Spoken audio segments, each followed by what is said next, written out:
Okay, the block looks good. It's ready to be taken down for the basic prep work.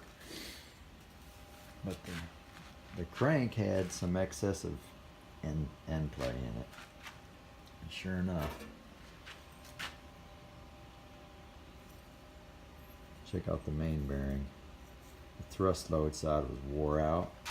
If you look at the crank, this side's perfect and this side is all gouged in.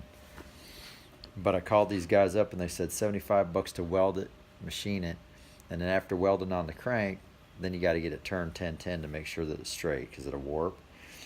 So it was $75 for the weld job and then $95 to turn it. Another place will do it for $70 and $55.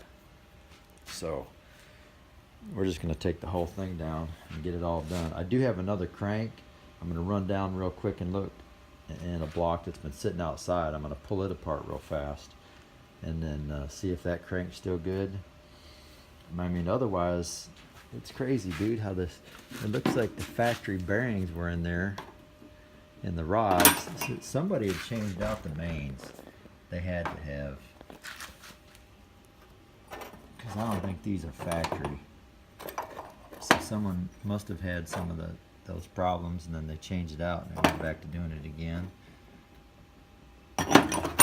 But the rod bearings are the copper style. They look, I mean, they look perfect. Anyway, next step. Got my 360 block ready. All the mud dauber holes have been cleaned out. Cleaned the threads in here, installed the main caps on it. I'm going to take it down for an overbore and block prep. I'm going to go ahead and use this 318 crank because this one here has different balance holes, one on each end. And I got this old crusty block, which this crank here is actually a good crank. It's good, dude. This crank right here can be used, but it's got two balance holes in one end and then another one down here on this end. So instead of using this crank, I'm going to go ahead and get the other one fixed. That way I don't have to mess with the balance because I'm reusing the stock pistons and everything for his 318.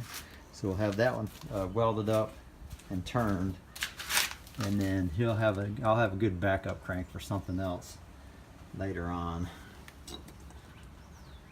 Man, this engine was just left outside to get rusty and crusty, but it's good junk to me. I'll use her one day. Look at that. Oil pan was rusted through. A rat's nest in the bottom of the engine. That's crazy, dude. I'm telling you, we got good rods and a good crank. Who knows? Maybe punch this thing 30 over. Have another 318 rolling for something.